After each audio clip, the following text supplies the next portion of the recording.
Don't lose the plot. There's a story behind that.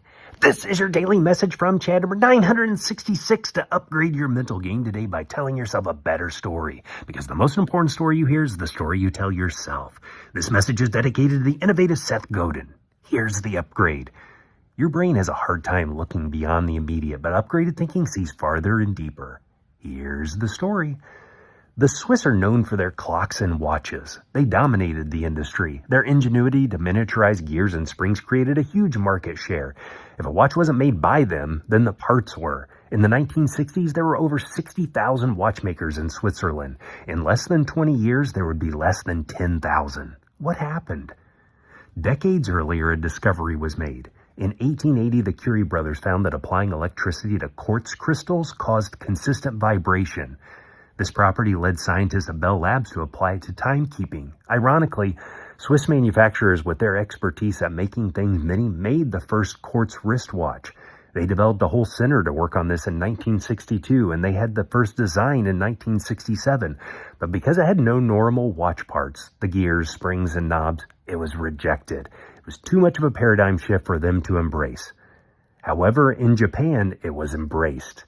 Christmas 1969, Seiko introduced the first quartz watch to retail. In the 1970s, affordable quartz watches from Japan flooded the market, offering superior accuracy and reliability at low prices. Digital models accelerated this disruption. By 1980, Swiss manufacturing shriveled up. They had lost the plot. They thought they were in the watchmaking business, not the timekeeping business. An industry that was so secure, so profitable, so dominant was destroyed by an unwillingness to consider something new. Time passed them by. This story has happened over and over. In the 1800s, the railroad industry didn't realize they were in the transportation business, not the train business, and got passed by the car industry in the 1900s. Kodak thought that they were in the film business, not the picture business and digital photography. Again, ironically invented at Kodak, passed them by. Blockbuster thought they were in the video store business, not the entertainment business, and streaming video passed them by. All these failed to realize what they actually did, their core business, or what is sometimes termed the true value proposition. This isn't just for companies. It applies to individual roles and even daily life, where we often get stuck in slots and narrow thinking, or we allow ourselves or relationships to become parts of the proverbial machine. A great reframe is to simply ask, what is this for? Whatever this is. Seth Godin is passionate about education and learning environments. He has a talk titled, What is School For? I think you can insert a lot of roles and relationships into that question. What is parenting for? What is marriage for? What is this hobby for?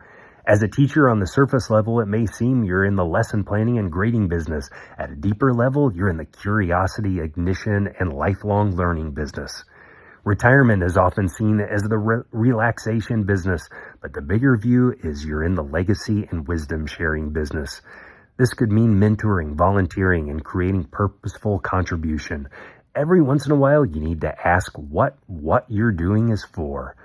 The better story to tell yourself is, I know the real business I'm in. I think if you know the reason, you won't be as threatened by change. You'll never become obsolete if you know your real purpose. You'll be more discerning with new technology and techniques. If you can't adapt, you might end up sabotaging your role or a relationship.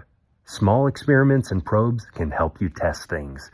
Tell me a story of where you saw a person or organization lose the plot to fromchadsmith@gmail.com.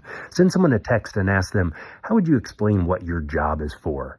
You can download my book, The Most Powerful Story in the World, by going to fromchad.gumroad.com. The transcript of this message and hundreds of others are always available at www.fromchad.com.